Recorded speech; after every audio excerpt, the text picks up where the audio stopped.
എന്റെ പ്രിയൻ വാനിൽ വരാറായി, കാഹളത്തിൻ ധ്വനി കേൾക്കാറായി. എന്റെ പ്രിയൻ വാനിൽ വരാറായി, കാഹളത്തിൻ ധ്വനി കേൾക്കാറായി. മേഘേ ധ്വനി മുഴങ്ങും ദൂതർ ആർത്തു പാടിയിടും, നാമും ചേർന്നു പാടും ദൂതർ തുല്യരായി. മേഘേ ധ്വനി മുഴങ്ങും ദൂതർ ആർത്തു പാടിയിടും, നാമും ചേർന്നു പാടും ദൂതർ തുല്യരായി. ഒന്നാമത്തെ വാക്യം തുടങ്ങി വായിക്കുന്നത് ഇങ്ങനെയാണ്: ഇസ്രായേൽ പറയേണ്ടതെന്തെന്നാൽ, യഹോവ നമ്മുടെ പക്ഷത്തില്ലായിരുന്നുവെങ്കിൽ, മനുഷ്യർ നമ്മോട് എതിർത്തപ്പോൾ യഹോവ നമ്മുടെ പക്ഷത്തില്ലായിരുന്നുവെങ്കിൽ, അവരുടെ കോപം നമ്മുടെ നേരെ ജ്വലിച്ചപ്പോൾ അവർ നമ്മെ ജീവനോടെ വിഴുങ്ങി കളയുമായിരുന്നു. വെള്ളം നമ്മെ ഒഴുക്കിക്കളയുമായിരുന്നു. നദി നമ്മുടെ പ്രാണന് മീതെ കവിയുമായിരുന്നു. ഇങ്ങനെ വ്യത്യസ്ത നിലകളിൽ താൻ അനുഭവിച്ച പ്രതിസന്ധികളുടെ കഠിനതകളെ നമുക്ക് മനസ്സിലാകുന്ന ഭാഷയിലും ഡയറക്റ്റായിട്ടും ഇൻഡയറക്റ്റായിട്ടും ഒക്കെ രേഖപ്പെടുത്തപ്പെട്ടിട്ടുള്ള ഒരു സങ്കീർത്തനമാണ്. അതിലെ 4-ാമത്തെ വാക്യത്തിൽ ഇങ്ങനെയാണ് നമുക്ക് കാണാനായിട്ട് സാധിക്കുക: വെള്ളം നമ്മെ ഒഴുക്കി കളയുമായിരുന്നു, നദി നമ്മുടെ പ്രാണനു മീതെ കവിയുമായിരുന്നു. പൊങ്ങിയിരുന്ന വെള്ളം നമ്മുടെ പ്രാണനു മീതെ കവിയുമായിരുന്നു. വെള്ളത്തെ ബൈബിളിൽ വ്യത്യസ്ത നിലകളിൽ നമുക്ക് ചിത്രീകരിച്ചിട്ടുള്ളത് കാണുവാനായിട്ട് സാധിക്കുന്നുണ്ട്. വെള്ളത്തെ പ്രതിസന്ധികളോട് ബന്ധപ്പെട്ട് ചിത്രീകരിച്ചിട്ടുണ്ട്. അപ്പോൾ തന്നെ വചനത്തോട് ബന്ധപ്പെട്ട് വെള്ളത്തെ ചിത്രീകരിച്ചിട്ടുണ്ട്. ഇങ്ങനെ വെള്ളം എന്നുള്ളത് പലതരത്തിലുള്ള ആലങ്കാരിക പ്രയോഗങ്ങൾ ആയിട്ട് തിരുവെഴുത്തിൻ്റെ പല ഭാഗങ്ങളിൽ നമുക്ക് കാണാനായിട്ട് സാധിക്കും. ഇവിടുത്തെ ഒരു പദം നമ്മുടെ ശ്രദ്ധയിലേക്ക് ഇന്ന് വെച്ച് അല്പകാര്യങ്ങൾ ഓർപ്പിച്ച് ഞാൻ അവസാനിപ്പിക്കുവാനായിട്ട് താല്പര്യപ്പെടുകയാണ്. വെള്ളം നമ്മെ ഒഴുക്കിക്കളയുമായിരുന്നു. നമ്മൾ വെള്ളിയാഴ്ച പകലിൽ ഉപവാസ പ്രാർത്ഥനയോട് ബന്ധപ്പെട്ട് ധ്യാനിച്ച വാക്യങ്ങൾ കടന്നു വന്ന നിങ്ങളിൽ ചിലരെങ്കിലും ഓർക്കുന്നുണ്ടാവുമെന്ന് കരുതുന്നു. ആ ഭാഗത്ത് നാം വായിച്ചത് ഇങ്ങനെയാണ്: 2-ാമത്തെ അധ്യായം 1-ാമത്തെ വാക്യം പരിചിതമാണ്. അവിടെയും ഈ ഒരു പദപ്രയോഗത്തോട് ബന്ധപ്പെട്ടിട്ടുള്ള കാര്യങ്ങളാണ് നമുക്ക് കാണാനായിട്ട് സാധിക്കുന്നത്. അതുകൊണ്ട് നാം വല്ലപ്പോഴും ഒഴുകി പോകാതിരിക്കേണ്ടതിന് കേട്ടത് അധികം ശ്രദ്ധയോടെ കരുതിക്കൊള്ളുവാൻ ആവശ്യമാകുന്നു. അതുകൊണ്ട് നാം വല്ലപ്പോഴും ഒഴുകി പോകാതിരിക്കേണ്ടതിന് കേട്ടത് അധികം ശ്രദ്ധയോടുകൂടി കരുതിക്കൊള്ളണം. നമ്മളതിനെ 2-3 പാട്ടായിട്ട് തിരിക്കുകയുണ്ടായി. അതിലെ ചില കാര്യങ്ങൾ കഴിഞ്ഞ ദിവസം ചിന്തിക്കുകയുണ്ടായി. അതെല്ലാം അതുപോലെ ഇവിടെ ആവർത്തിക്കപ്പെടാനായിട്ട് സാധിക്കുകയില്ല. എങ്കിലും ഇന്ന് ഇവിടെ ആയിരിക്കുന്നവരുടെ ബോധ്യത്തിലേക്ക് ഏതിൽ നിന്നൊക്കെ നമുക്ക് ഒഴുകാൻ സാധ്യതയുണ്ട് എന്നുള്ള ഭാഗം ഒന്ന് ഓർപ്പിച്ച് അതിൻ്റെ 2-ാമത്തെ പാട്ടിലേക്ക് വേഗത്തിൽ വന്നു ചേർന്ന് അല്പകാര്യങ്ങൾ ഓർപ്പിച്ച് വാക്കുകൾക്ക് വിരാമം കുറിക്കാം എന്ന് താല്പര്യപ്പെടുന്നു. ഒഴുകിപ്പോകാൻ സാധ്യതയുള്ളത് ഏതിൽ നിന്നൊക്കെയാണ്? ഗലാത്യലേഖനം 5-ാമത്തെ അധ്യായം 4-ാമത്തെ വാക്യം. ഗലാത്യലേഖനം 5-ാമത്തെ അധ്യായം അതിൻ്റെ 4-ാമത്തെ വാക്യം. കഴിഞ്ഞ വെള്ളിയാഴ്ച നമ്മൾ ചിന്തിച്ചതാണ്. ഓരോ വാക്കുകൾ അത് പറഞ്ഞ് നമ്മുടെ ഇന്നത്തെ ചിന്തയിലേക്ക് നമുക്ക് വരാം. ഗലാത്യർ 5:4 വാക്യം.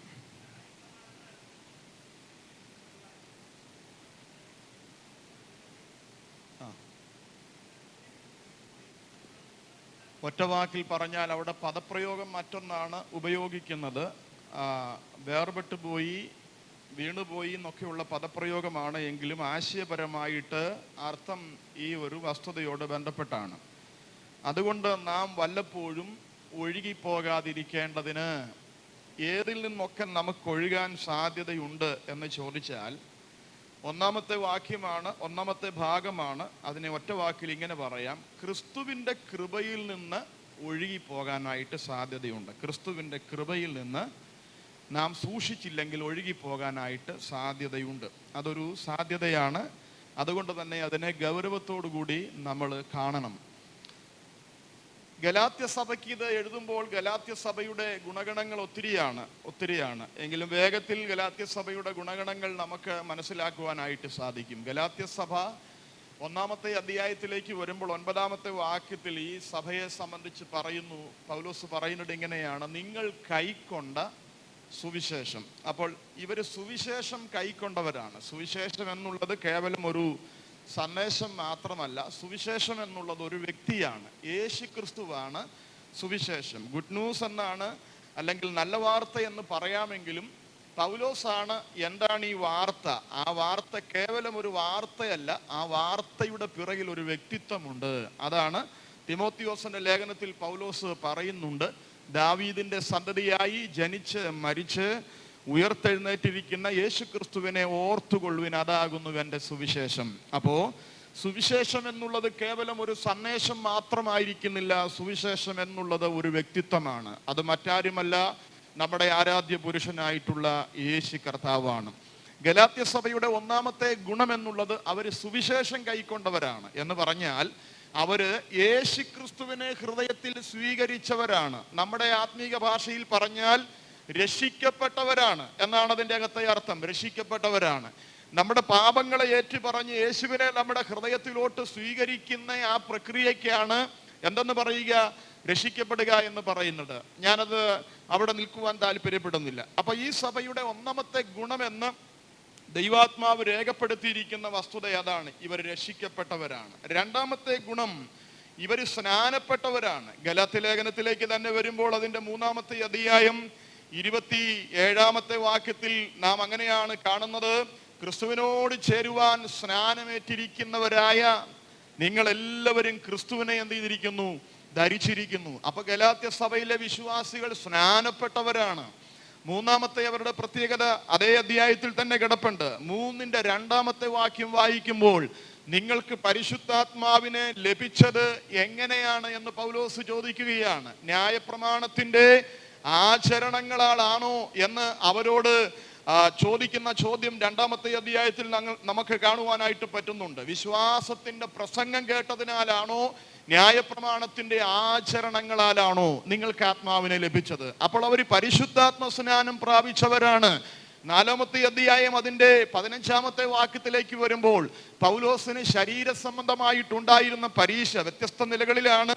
പൗലോസിന്റെ ശൂലത്തെക്കുറിച്ച് വേദശാസ്ത്രികളുടെ ഇടയിൽ നിഗമനങ്ങൾ ഉള്ളത്. കുറച്ചുപേര് പറയുന്നു അപസ്മാരം എന്ന് പറയുന്ന രോഗമായിരുന്നു. കുറച്ചുപേര് പറയുന്നു പൊതുജനത്തിന്റെ മുൻപിൽ തന്നെ കൊണ്ടുവയ്ക്കാൻ പറ്റാതെ വണ്ണം മറ്റുള്ളവർക്ക് അറപ്പും അല്ലെങ്കിൽ നികൃഷ്ടമായിട്ടുള്ള നിലയിൽ മാറ്റി നിർത്തുവാൻ പര്യാപ്തമായ എന്തോ ഒരു പ്രത്യേകത തൻ്റെ ശരീരത്തിൽ ഉണ്ടായിരുന്നു, അതെന്ന് പറയുന്നു. വേറെ ഇവിടെ പൗലോസ് തന്നെ പറയുന്നു, വേണ്ടി വന്നാൽ നിങ്ങളുടെ കണ്ണ് നിങ്ങൾ എനിക്ക് ചൂഴ്ന്നെടുത്ത് തരുവാൻ മനസ്സ് കാണിച്ചേനെ. അപ്പൊ ഗലാത്യ സഭയുടെ 4-ാമത്തെ പ്രത്യേകത, ദൈവദാസന്മാരെ ദൈവത്തെ പോലെ കണ്ട് അവർക്ക് എന്തും ചെയ്തു കൊടുക്കാൻ മനസ്സുള്ള സഭയായിരുന്നു. ഏത് സഭ? ഗലാത്യ സഭ. കണ്ടോ, ഇതവരുടെ ഗുണഗണങ്ങളാണ്. വീണ്ടും 3-ന്റെ 26-ലേക്ക് വരുമ്പോൾ അവിടെ പൗലോസ് വീണ്ടും അവരുടെ ഗുണത്തെക്കുറിച്ച് പറയുമ്പോൾ പറയുന്നുണ്ട്, ക്രിസ്തുവേശുവിങ്കിലെ വിശ്വാസത്താൽ നിങ്ങൾ എല്ലാവരും ആരായി?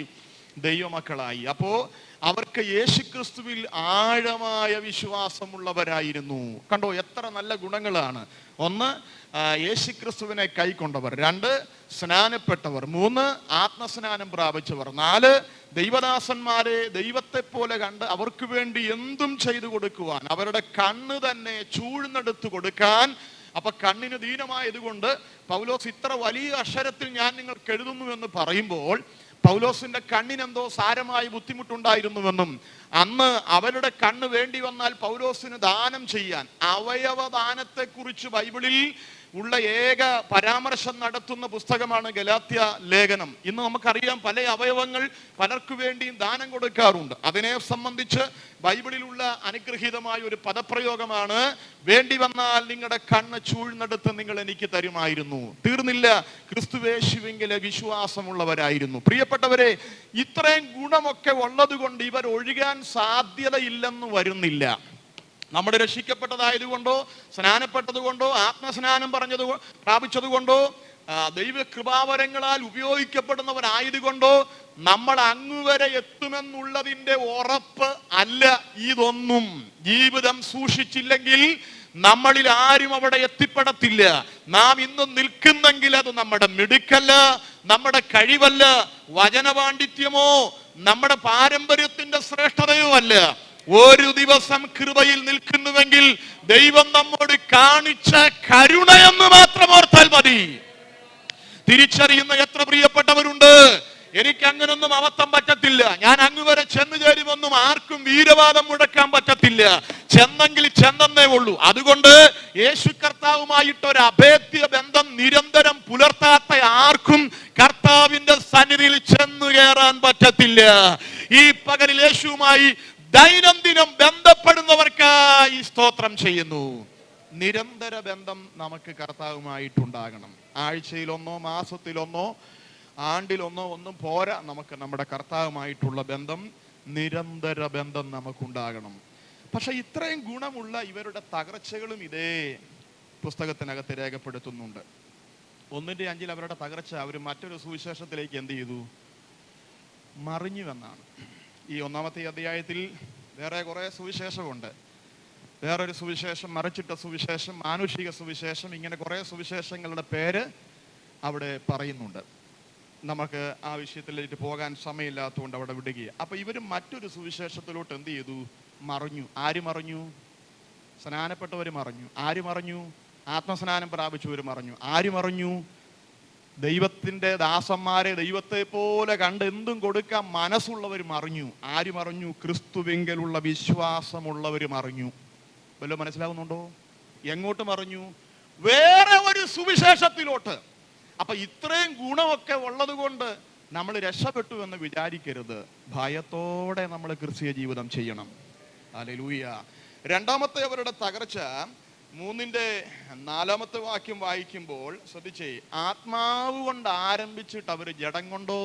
പൗലോസ് ചോദിക്കുക, നിങ്ങൾ ആത്മാവ് കൊണ്ട് ആരംഭിച്ചിട്ട് ജഡം കൊണ്ടോ സമാപിപ്പിക്കുന്നത്? അപ്പൊ തുടക്കം നല്ലതായിരുന്നു. തുടക്കം നല്ലതായതുകൊണ്ട് ഒടുക്കം നല്ലതാകണമെന്നും നിർബന്ധമില്ല. ഹല്ലേലൂയ. നല്ല ഒരു തുടക്കം കിട്ടിയാൽ നല്ല കാര്യമാണ്. പക്ഷെ അത് മുതലാക്കി നമ്മുടെ ഒടുക്കവും എന്താക്കണം? നന്നാക്കണം. Praise the Lord. നമ്മൾ ഈ തിമോത്തിയോസിന്റെ 2-ാം ലേഖനം 4-ാം അധ്യായം പഠിക്കുമ്പോൾ അതിനകത്ത് നല്ല തുടക്കം കിട്ടിയിട്ട് മോശം ഒടുക്കമായിട്ടുള്ള ആളുകളെ കാണാൻ പറ്റുന്നുണ്ട്. എന്നാൽ മോശം തുടക്കം കിട്ടിയിട്ട് നല്ല ഒടുക്കമാക്കിയ ആളുകളെ കാണാൻ പറ്റുന്നുണ്ട്. നല്ല തുടക്കവും നല്ല ഒടുക്കവും കിട്ടിയ ആളുകളെ കാണാൻ പറ്റുന്നുണ്ട്. വീണ്ടും മോശപ്പെട്ട തുടക്കവും മോശപ്പെട്ട ഒടുക്കവും സംഭവിച്ചവരെ കാണാൻ പറ്റുന്നുണ്ട്. വേറെ എങ്ങും പോകണ്ട. 2 തിമോത്തിയോസ് 4-ാമത്തെ അധ്യായം മാത്രം നിങ്ങൾ മനസ്സിരുത്തി ഒന്ന് പഠിച്ചാൽ ഈ 4 കൂട്ടം ആളുകളെ എവിടെ കാണാം? തിമോത്തിയോസിന് എഴുതുന്ന കത്തിൽ 2 തിമോത്തിയോസ് 4-ൽ പൗലോസ് ഈ 4 കൂട്ടരെ പരിചയപ്പെടുത്തുന്നുണ്ട്. ഹല്ലേലൂയ. നല്ല തുടക്കം കിട്ടിയ വ്യക്തിയായിരുന്നു ദേമാസ്. പക്ഷേ പാതി വഴിയിൽ എന്ത് ചെയ്തു? പരാജയപ്പെട്ടു. ദേമാസ് ഈ ലോകത്തെ സ്നേഹിച്ചിട്ട് എന്നെ വിട്ട് തെസലോനിക്കയിലോട്ട്, ആ കാലഘട്ടത്തിൽ യേശു കഴിഞ്ഞാൽ ഏറ്റവും തിരുസഭയ്ക്ക് പ്രയോജനപ്പെട്ട കർത്താവിന്റെ ദാസന്റെ കൂടെ ശുശ്രൂഷിക്കാൻ ഭാഗ്യം കിട്ടിയ ഒരു മനുഷ്യനാണ് ആര്?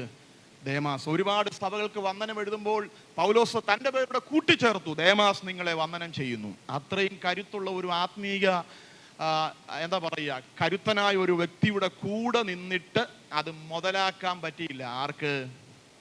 ദേമാസിന്. ഇടയ്ക്ക് വെച്ച് പുള്ളി വേറെ വഴിക്ക് തിരിഞ്ഞു. അപ്പൊ നല്ല തുടക്കം കിട്ടിയത് കൊണ്ട് നല്ല ഒടുക്കം കിട്ടണമെന്ന് നിർബന്ധമില്ല. 2, മോശപ്പെട്ട തുടക്കം കിട്ടിയ ഒരു വ്യക്തിയാണ് ആരും? മർക്കോസ് പൗലോസിന്റെയും ബർന്നബാസിന്റെയും കൂടെ 1-ാമത്തെ മിഷണറി യാത്രയിൽ ഇറങ്ങി പുറപ്പെട്ടിട്ട് പാതി വഴിക്ക് ഇട്ടേച്ചു പോയ വ്യക്തിയാ. 2-ാമത്തെ മിഷണറി യാത്രയ്ക്ക് പൗലോസ് തയ്യാറെടുക്കുമ്പോൾ ബർന്നബാസ് പറഞ്ഞു, നമുക്ക് ആരെ കൂടെ കൂട്ടിക്കൊണ്ടു പോകണം? മർക്കോസിനെ കൂടെ കൂട്ടിക്കൊണ്ടു പോകണം. ബർന്നബാസിന്റെ പെങ്ങടെ മകനാണ് എന്ന് നമുക്ക് കാണാൻ പറ്റുന്നുണ്ട്. അതുകൊണ്ട് അവനെ കൂട്ടാൻ പറഞ്ഞു. പൗലോസ് പറഞ്ഞു, 1-ാമത്തെ യാത്രയിൽ വന്നേച്ച് മുഴുമിപ്പിക്കാതെ ഇട്ടേച്ചു പോയവനെ 2-ാമത്തെ യാത്രയിൽ നമ്മുടെ കൂടെ കൂട്ടാൻ പറ്റത്തില്ല. അങ്ങനെ മർക്കോസിന്റെ പേരിൽ ബർന്നബാസും പൗലോസും 2ആയിട്ട് എന്ത് ചെയ്തു? തിരിഞ്ഞു. പക്ഷെ 2 തിമോത്തിയോസ് 4-ാമത്തെ അധ്യായത്തിൽ അവസാനം നീറോ ചക്രവർത്തിയുടെ വാള് പൗലോസിന്റെ കണ്ടം ശരീരത്തിൽ നിന്ന് ഈ കഴുത്തിനെ വേർതിരിക്കുന്നതിന് മുൻപേ അവസാനം എഴുതിയ കത്തിനകത്ത് പൗലോസ് എഴുതി വെച്ചു, മർക്കോസ് എനിക്ക് ശുശ്രൂഷയ്ക്ക് പ്രയോജനമുള്ളവൻ, അവനെ കൂട്ടിക്കൊണ്ടുവരണം. തുടക്കം മോശമായെങ്കിലും ഒടുക്കം മെച്ചമാക്കിയ വ്യക്തിയാണ് ആര്? മർക്കോസ്. ഒരു തുടക്കം പാളിപ്പോയെന്നോർത്ത്, ആരാണ്ടൊക്കെ നമ്മുടെ മണ്ടയ്ക്ക് കുതിര കയറിയെന്നോർത്ത്, ഏതൊക്കെയോ പരീക്ഷ തോറ്റുപോയത് കൊണ്ട്, നിന്നെ എന്തിനു കൊള്ളാമെന്ന് പാസ്റ്റർ ഉൾപ്പെടെ ആരെങ്കിലും ഒക്കെ പറഞ്ഞതുകൊണ്ട് നമ്മുടെ മണ്ടയടച്ചു പോകുമെന്നൊന്നും ആരും വിചാരിക്കരുത്. അതിൻ്റെ മുകളിൽ പറക്കാൻ നിന്റെ ദൈവാശ്രയത്തിന് നിന്നെ പ്രാപ്തനാക്കാൻ പറ്റും. ചരിത്രത്തിലെ പൗലോസ് എന്ന് പറയുന്നത് യേശു കഴിഞ്ഞാൽ അത്രയും ഗ്രേഡിൽ ദൈവം ഉപയോഗിച്ച ഒരു മനുഷ്യനില്ല. അവന്റെ വായിൽ നിന്ന് വന്ന വാക്കാണ്, ഈ ഒന്നാം യാത്രയിൽ വന്നച്ച് മുടക്കിയവനെ ഒന്നും വേലയ്ക്ക് കൊള്ളത്തില്ലെന്ന്. പക്ഷേ അതേ പൗലോസിന്റെ കണ്ണിന്റെ മുമ്പിൽ വെച്ച് തന്നെ തികഞ്ഞ ദൈവാശ്രയം കൊണ്ട് വന്നുപോയ തെറ്റുകളെ തിരുത്തിയ ആ മനുഷ്യൻ പടി ചവിട്ടി കേറി വരുന്നത് പോലെ കേറി വന്നത് കണ്ട പൗലോസ് ഇങ്ങനെ കുറിച്ചു വെച്ചു, മർക്കോസ് എനിക്ക് ശുശ്രൂഷയ്ക്ക് പ്രയോജനമുള്ളവൻ, അവനെ കൂട്ടിക്കൊണ്ടുവരിക. ഒരു തുടക്കം പിഴച്ചെന്നോർത്ത്, ഒരു അറ്റംപ്റ്റ് പരാജയപ്പെട്ടെന്നോർത്ത്, ഒരു വീഴ്ച സംഭവിച്ചെന്നോർത്ത് നിങ്ങളുടെ ആയുസ് തീരത്തില്ല. കർത്താവിന്റെ കൃപയിൽ ശരണപ്പെടാൻ, തിരുത്താൻ മനസ്സ് വെച്ചാൽ എഴുതി തള്ളിയവരുടെ മുമ്പിൽ അവരെ കൊണ്ട് തന്നെ തിരിച്ചു പറയിപ്പിക്കാൻ ഇന്ന് പകലിൽ നമ്മുടെ അകത്ത് വ്യാപരിക്കുന്ന ദൈവകൃപയ്ക്ക് പറ്റുമെന്ന് തിരിച്ചറിയുന്ന എത്ര പ്രിയപ്പെട്ടവരുണ്ട്? കരമുയർത്തി ഒരു സ്തോത്രം പറയാം. അതിനകത്ത് ഏറ്റവും അനുഗ്രഹിക്കപ്പെട്ട ഒരു ആലോചന എന്താണെന്നറിയാവോ? സുവിശേഷങ്ങൾ രചിച്ചതിലെ ആദ്യത്തെ സുവിശേഷം രചിച്ചത് ആരാ? മർക്കോസാ. അത് കഴിഞ്ഞാണ് മത്തായി രചിച്ചത്. കൂടെ നടന്ന മത്തായി രചിച്ചത് അത് കഴിഞ്ഞ് ആ കൂടെ നടന്ന യോഹന്നാൻ രചിച്ചത്, അത് കഴിഞ്ഞ വൈദ്യനായ ലൂക്കോസ് രചിച്ചത്. എഴുതി തള്ളിയവനെ കൊണ്ട് ആദ്യ സുവിശേഷത്തിന്റെ പ്രതിയെ ലോകത്തിന് മുൻപിൽ വരച്ചു കാണിക്കാൻ എൻ്റെ തമ്പുരാൻ മർക്കോസിനെ ഉപയോഗിച്ചെങ്കിൽ ആരുടെയൊക്കെയോ കണ്ണിന്റെ മുമ്പിൽ പോക്കായെന്ന് വിചാരിച്ച, ഇവനെ കൊണ്ട് എന്തിനു കൊള്ളാമെന്ന് വിചാരിച്ച ആരൊക്കെയോ എഴുതി തള്ളിയ ചിലതിനെ പലതിനെയും ബൈപ്പാസ് ചെയ്ത്, പലതിനെയും ഓവർടേക്ക് ചെയ്ത്, ചിലതിന്റെയൊക്കെ മുൻപിൽ നിർത്താൻ എന്റെ കർത്താവിന് പദ്ധതിയുണ്ട്. വിശ്വസിക്കുന്നവരുണ്ടെങ്കിൽ ആ കരമൊന്നടിച്ച്. അത് ചിലപ്പോ നമ്മുടെ തലമുറയ്ക്കകത്തു ചിലരെ കുറിച്ചാകാം, അത് നമ്മുടെ സഭയിൽ ചിലരെ കുറിച്ചാകാം, അത് നമ്മുടെ ഭാവിയെ സംബന്ധിച്ചാകാം. എഴുതി തള്ളിയവരുടെ കണ്ണിന്റെ മുമ്പിൽ, നീ പൊട്ടിപ്പോയെന്ന് പറഞ്ഞവരുടെ മുമ്പിൽ, ഇനി അവനൊരു ജയം ഉണ്ടാകത്തില്ലെന്ന് പറഞ്ഞവരുടെ മുമ്പിൽ നിന്റെ തലമുറയെ മുഖ്യധാരയിൽ കൊണ്ടുവരാൻ, മുൻപിൽ കൊണ്ടുവരാൻ എന്റെ ദൈവം തീരുമാനിച്ചിട്ടുണ്ടെങ്കിൽ അതിനെ മുടക്കാൻ ഒരു പിശാചിനും കഴിയത്തില്ല, ഒരു അസൂയയുടെ വ്യാപാരത്തിനും കഴിയത്തില്ല. ഇന്ന് പകൽ വിശ്വസിക്കുന്നവരുണ്ടെങ്കിൽ കരമടിച്ചരം തുറന്ന് ഉടയവന് മഹത്വം കൊടുത്ത് സംഭവിക്കട്ടെ. അങ്ങനെ ചിലത് സംഭവിക്കട്ടെ. പുറകിൽ നിന്ന് ചിലതിനെ മുഖ്യധാരയിൽ കർത്താവ് കൊണ്ടുവരട്ടെ. എഴുതി തള്ളിയ ചിലതിനെ വിശേഷപ്പെട്ട കൃപ പകർന്ന്, അഭിഷേകം പകർന്ന് എന്റെ കർത്താവ് ആദരിക്കുന്ന സമയങ്ങളാകട്ടെ. അപ്പൊ എഴുതിത്തള്ളിയ മർക്കോസ് മുഖ്യധാരയിൽ വന്നു. ഒടുവിൽ പത്രോസിന്റെ എഴുത്തുകാരനായി കർത്താവ് മനുഷ്യനെ കരുത്തോടെ നിർത്തുന്നത് നമ്മുടെ കണ്ണിൽ കാണാൻ പറ്റും. അപ്പൊ മോശപ്പെട്ട തുടക്കം കിട്ടിയത് കൊണ്ട് അവസാനിച്ചെന്ന് കരുതരുത്. കൃപയുണ്ടെങ്കിൽ, ദൈവാശ്രയം ഉണ്ടെങ്കിൽ മോശപ്പെട്ട തുടക്കങ്ങളെ മെച്ചപ്പെട്ട ഒടുക്കങ്ങളാക്കാം. ഹല്ലേലൂയ. സ്തോത്രം പറയാൻ എത്ര പേർക്ക് പറ്റും?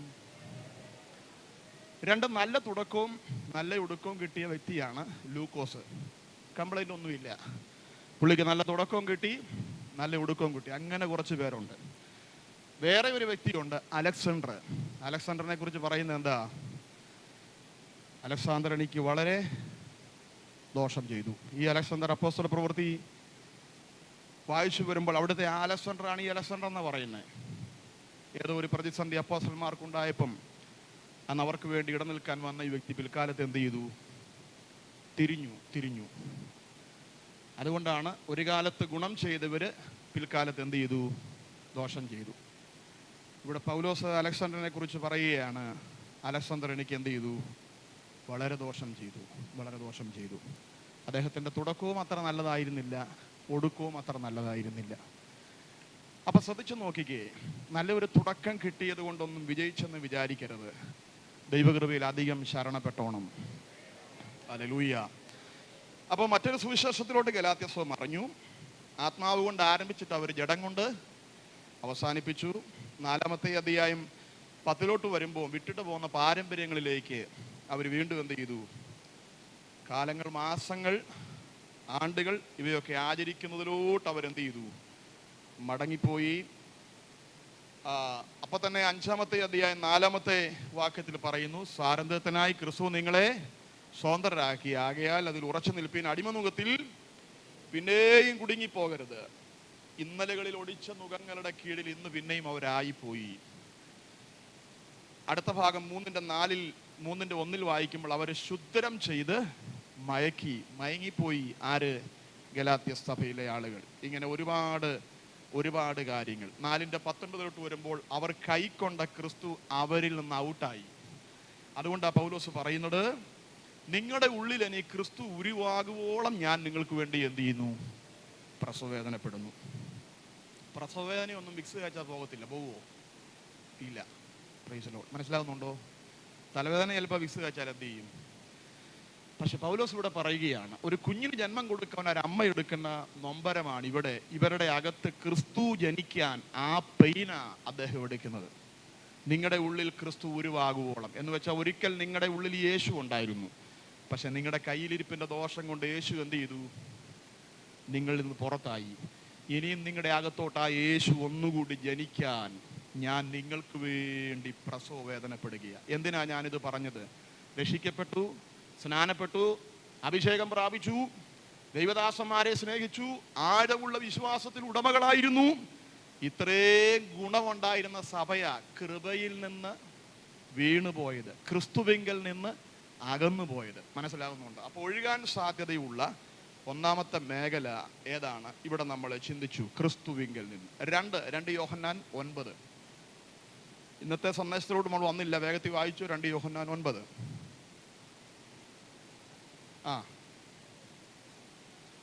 ക്രിസ്തുവിന്റെ ഉപദേശത്തിൽ നിലനിൽക്കാതെ അതിര് കടന്നു പോകുന്ന ഒരുത്തനും ദൈവമില്ല.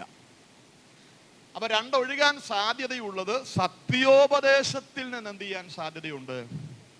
ഒഴുകാൻ സാധ്യതയുണ്ട്. 1, ക്രിസ്തുവിന്റെ കൃപയിൽ നിന്ന് ഒഴുകാൻ സാധ്യതയുണ്ട്. 2, സത്യോപദേശത്തിൽ നിന്ന് ഒഴുകാൻ സാധ്യതയുണ്ട്. വിശദീകരിക്കുന്നില്ല, കഴിഞ്ഞ വെള്ളിയാഴ്ച വിശദീകരിച്ചതാണ്. അതുകൊണ്ട് 3-ാമത്തത് 2 തിമോത്തിയോസ് 4:10. 2 തിമോത്തിയോസ് 4:10 ദേമാസിനെ കുറിച്ചാണ്. ദേമാസ് ഈ ലോകത്തെ സ്നേഹിച്ചിട്ട്, എന്ന് വെച്ചാൽ വ്യക്തിപരമായ ആത്മീകതയിൽ നിന്ന് ഒഴുകാൻ എന്തുണ്ട്? സാധ്യതയുണ്ട്. കരുത്തോടെ നിന്ന പലരും കൃപയിൽ നിന്ന് എന്ത് ചെയ്തിട്ടുണ്ട്? വീണുപോയിട്ടുണ്ട്. ഹല്ലേലൂയ. കഴിഞ്ഞ ദിവസം ഞാൻ അതിൻ്റെ ഉദാഹരണമൊക്കെ പറഞ്ഞു. Praise the Lord. കരുത്തോടെ നിന്നവർ, ഒരു കാലത്ത് ദൈവം പ്രയോജനപ്പെടുത്തിയവര്. സ്തുതിപ്പിൻ യേശു ദേവനെ കഴിഞ്ഞ ദിവസം പറഞ്ഞതാ. കേട്ടവർക്ക് ബോറടി ആകും, എന്തെങ്കിലും കേൾക്കാത്തവർ കേൾക്കാൻ വേണ്ടി പറയുക. സ്തുതിപ്പിൻ യേശു ദേവനെ എന്ന മനോഹരമായ പാട്ട്. യേശു മഹോന്നതനെ. നല്ല താളം ഉണ്ടെങ്കിൽ ആ പാട്ടൊക്കെ പാടിയാൽ ആരാധന എത്ര നേരം പോകുന്നറിയാവോ? Praise the Lord. ദൂതർക്കും കൂടെ അവകാശം ലഭ്യമാകാതുള്ള രക്ഷ ദൂതറിയിച്ചിടാൻ ഭാഗ്യം ലഭിച്ചെനിക്ക്. എത്ര മനോഹരമായ പാട്ടാ. പാടും ഞാൻ പരമേശ്വരന് സതതം. ഇത് എഴുതിയ ആരെന്നറിയാവോ? PRDS പൊയ്യലപ്പൻ എഴുതിയ പാട്ടാ. വല്ലതും പിടി കിട്ടിയോ? കൃപയെ നിന്നപ്പോൾ എഴുതിയ പാട്ടാ. 2-ാം ക്ലാസ് വിദ്യാഭ്യാസമുള്ള ആളാ. ആ വിദ്യാഭ്യാസമുള്ള K. എബ്രഹാം സാറിൻ്റെ കാലത്ത് അദ്ദേഹത്തിൻ്റെ കൂടെ നടന്ന ദൈവം വളരെ കരുത്തോടെ ഒരുപാട് പേരുടെ വിടുതലിന് വേണ്ടി ഉപയോഗിച്ച മനുഷ്യനാ പൊയ്കയിൽ യോഹന്നാൻ. കാലാന്തരെ ദൈവകൃപയിൽ നിന്ന് അന്യപ്പെട്ടു പോയി. ഇന്ന് അദ്ദേഹം ദൈവമായി, ദൈവത്തിങ്കിൽ നിന്ന് വന്നയാളായി. നമ്മൾ ഈ പാട്ടൊക്കെ പാടുമ്പോൾ അറിയുന്നുണ്ടോ? കാന്ത താമസം എന്തഹോ ഇസ്തോസ് യോസഫ് എന്ന് പറയുന്ന അഞ്ചരവേദം എന്ന് പറയുന്ന ഒരു സംഭവമുണ്ട്. കേട്ടിട്ടുണ്ടോ നിങ്ങൾ? അതിനകത്തെ പുള്ളി എഴുതിയ, പുള്ളിയും കൃപയിൽ ദൈവം ശക്തിയോടെ നിർത്തിയ ഒരാളാണ്. അപ്പോൾ നമ്മൾ ഈ വലിയ പൊങ്ങച്ചൊന്നും പറഞ്ഞിട്ട് വലിയ കാര്യമൊന്നുമില്ല. ഞാൻ 50 കൊല്ലം കൊണ്ട് പെന്തക്കോസ്തലായിരുന്നു, അതുകൊണ്ട് അങ്ങ് ചെല്ലും. നോ, നമ്മളൊക്കെ എന്നാ പ്രയോജനപ്പെട്ടു? ഒന്നും പ്രയോജനപ്പെട്ടില്ല. നമ്മളെക്കാൾ കരുത്തോടെ കർത്താവ് കരത്തിലെടുത്ത ഒത്തിരി പേരിന്ന് കളത്തിലില്ല. മനസ്സിലാവുന്നുണ്ടോ? അന്നേരം നമ്മൾ ആ മാസത്തിലൊന്നും ആണ്ടിലൊന്നും ഒക്കെ ഊസിക്കുന്ന വലിയ കാര്യമായിട്ടൊന്നും പറയണ്ട. അവിടെ ചെന്ന് കയറാൻ നമുക്ക് പറ്റുമെന്ന് അവരവർ വിലയിരുത്തിക്കോ. ഞാൻ ആരെയും വിലയിരുത്താൻ, ഈ പ്രസംഗിക്കുന്ന ഞാനും കേൾക്കുന്ന നിങ്ങളും ദൈവത്തെ ഭയപ്പെടണം. ഹല്ലേലൂയ. നമ്മളേതാണ്ടൊക്കെ വലിയ കാര്യം ചെയ്തു എന്ന് അഭിമാനിക്കുമ്പോൾ ശ്രദ്ധിച്ച്, നമ്മളെക്കാൾ കരുത്തുറ്റ ഒത്തിരി പേരെ ഒഴുക്കിക്കളഞ്ഞ ലോകമായി ഈ ലോകം. ഹല്ലേലൂയ. കരമുയർത്തി ഒരു സ്തോത്രം പറഞ്ഞേ. അഹങ്കരിക്കരുതെന്ന്, നിഗളിക്കരുതെന്ന്. ഹല്ലേലൂയ. ഓരോ ദിവസവും കർത്താവിന്റെ കൃപയിൽ ശരണപ്പെടണമെന്ന്. നമ്മുടെ വാക്ക് കൊണ്ടൊന്നും നമുക്ക് ഈ കളത്തിൽ നിൽക്കാൻ പറ്റത്തില്ലെന്നേ. ദൈവത്തിന്റെ കൃപ കൂടാതെ അവിടം വരെ ചെല്ലാൻ ആർക്കും പറ്റത്തില്ല. ഹല്ലേലൂയ. അതുകൊണ്ട് നമ്മുടെ അഹങ്കാരങ്ങളും സ്വയപ്പുകഴ്ചകളും, നമ്മുടെ ഈ വലിയ ബ്ലണ്ടറൊക്കെ ദൈവത്തിന്റെ മുമ്പിൽ വിലപ്പോകത്തില്ല. അങ്ങ് വരെ ചെന്ന് കയറും. ഞാൻ ഇത്ര കൊല്ലം കൊണ്ട് പെന്തക്കോസ്തിലെ വിശ്വാസിയ, ഞാൻ ഇത്ര കൊല്ലം കൊണ്ട് പാസ്റ്റർ, അപ്പോസ്തലന എന്നൊന്നും പറഞ്ഞിട്ട് ആ കെയർ ഓഫിൽ നമുക്ക് അവിടെ ചെല്ലാൻ പറ്റത്തില്ല. കാഹളം ധ്വനിക്കുമ്പോ കളത്തിലാണെങ്കിൽ അവിടെ കാണും, അല്ലെങ്കിൽ സീനിയോറിറ്റി ബേസിൽ നമ്മളെ ശുദ്ധീകരിച്ചെടുക്കുമെന്ന് ആരും വിചാരിക്കരുത്. സീനിയോറിറ്റി അല്ല, നമ്മളെ നിത്യതയിൽ എത്തിക്കുന്നത് കർത്താവുമായിട്ടുള്ള ബന്ധമാണ്. അതുകൊണ്ട് ചെക്ക് ചെയ്യണം, ഞാൻ കൃപയിൽ നിന്ന കൃപയെ തന്നെയാണോ, അതോ കൃപയിൽ നിന്ന് പോകുന്നുണ്ടോ? കൃപയെ നിൽക്കുന്നവന്റെ വാക്ക് കൃപയോട് കൂടിയതായിരിക്കും. അങ്ങനെയൊക്കെ ഉണ്ട്, ബൈബിളിൽ ഒത്തിരി ഉണ്ട്. ഒരാളുടെ അകത്ത് എന്ത് കൃപയുണ്ടെന്ന് വർത്താനം കേട്ടാൽ മതി. 10 മിനിറ്റ് പുള്ളിയുടെ കൂടെ ഇരുന്നാൽ ആ വർത്താനം കേൾക്കുമ്പോൾ അറിയാം എന്തോരം കൃപയുണ്ട്. അതോ ഔട്ടായിട്ട് 50 കൊല്ലം ആയെന്നുള്ളത് വർത്താനം കേൾക്കുമ്പോൾ അറിയാം. കേൾക്കുന്നവർക്ക് കൃപ ലഭിക്കേണ്ടതിന് നിങ്ങളുടെ വാക്ക് കൃപയിൽ നിൽക്കുന്നവന്റെ വാക്ക് കൃപയോട് കൂടിയതായിരിക്കും. അതല്ലെങ്കിൽ ഓർത്തോണം, നമ്മൾ ആ ഏരിയയിൽ പോലും ഇല്ല. ഇതാര് പറഞ്ഞതാ? പാസ് പറഞ്ഞതല്ല. അതിപ്പോ ഇനി ഞാൻ പറഞ്ഞാലും ഇല്ലെന്ന് ഓർത്തോണം. മടങ്ങി വരാൻ സാധ്യതയുണ്ട്, മടങ്ങി വരാൻ ചാൻസ് ഉണ്ട്. ഇസബേൽ എന്ന് പറയുന്ന ഒരു രാജ്യത്തെ മുഴുവൻ ദൈവകൃപയിൽ നിന്ന് അന്യപ്പെടുത്തി വിഗ്രഹാരാധനയിലേക്കും ആധാർമിക ജീവിതത്തിലേക്കും വലിച്ചു കളഞ്ഞ ഇസബേലിന് വരെ വെളിപ്പാട് പുസ്തകത്തിൽ മാനസാന്തരപ്പെടാൻ ദൈവം അവസരം കൊടുത്തെങ്കിൽ, ഇന്ന് പകലിൽ നമുക്കും ചാൻസ് ഉണ്ട്. കൃപയെന്ന് വീണെങ്കിൽ മടങ്ങി വരാൻ, യഥാസ്ഥാനപ്പെടാൻ ഇന്ന് പകലിലും നമുക്കൊരു വാതിൽ ദൈവം തുറന്നു വച്ചിരിക്കുകയാണ്. ഹല്ലേലൂയ. അപ്പൊ ഉപദേശത്തിൽ നിന്ന് എന്ത് ചെയ്യാൻ സാധ്യതയുണ്ട്? നമ്മൾ സൂക്ഷിച്ചില്ല, ഉപദേശത്തിൽ നിന്ന് സ്ലിപ്പാകുന്ന നമ്മൾ അറിയത്തില്ല. ഉപദേശത്തിൽ നിന്ന് സ്ലിപ്പാകുന്ന അറിയത്തില്ല. മൂന്നാമത്തെ കാര്യം, ഇവിടെ നമ്മൾ ചിന്തിച്ചു, വ്യക്തിപരമായ ആത്മീയതയിൽ നിന്ന് നമ്മൾ എന്ത് ചെയ്യും? 4 സൂക്ഷിച്ചില്ല, സഭയിൽ നിന്ന് ഒഴുകാം. അപ്പോസ്തല പ്രവൃത്തി 20:28. അപ്പോസ്തല പ്രവൃത്തി 20:28.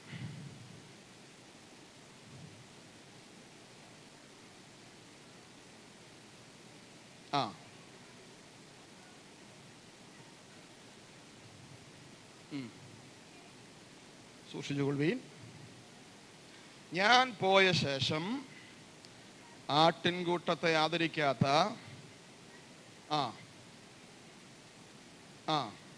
ശിഷ്യന്മാരെ തങ്ങളുടെ പിന്നാലെ വലിച്ചു കളവാനായി വിപരീതോപദേശം പ്രസ്താവിക്കുന്ന പുരുഷന്മാർ നിങ്ങളുടെ ഇടയിൽ നിന്ന് എഴുന്നേൽക്കും. അപ്പം നമ്മെ നിർത്തിയ സഭയിൽ നിന്ന് നമ്മെ ശത്രു ചിലപ്പോൾ ഒഴുക്കിക്കളയും. അതിന് പല വ്യക്തികളെ എന്ത് ചെയ്യും? മുഖാന്തരമാക്കും. എപ്പോഴും ഓർത്തോണം, നമ്മളെ നട്ടുവെച്ചെടുത്ത് വിശ്വസ്തയോടെ നിൽക്കുമ്പോഴേ ദൈവത്തിന് നമുക്ക് വേണ്ടി എന്തെങ്കിലും ചെയ്യാൻ പറ്റത്തുള്ളൂ.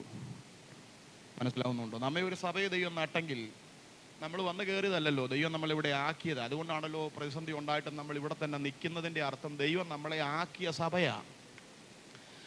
അവിടെ എന്ത് പ്രതിസന്ധി ഉണ്ടാണെങ്കിലും അത് അവിടം കൊണ്ട് പരിഹരിച്ച് അവിടെ തന്നെ എന്ത് ചെയ്യണം?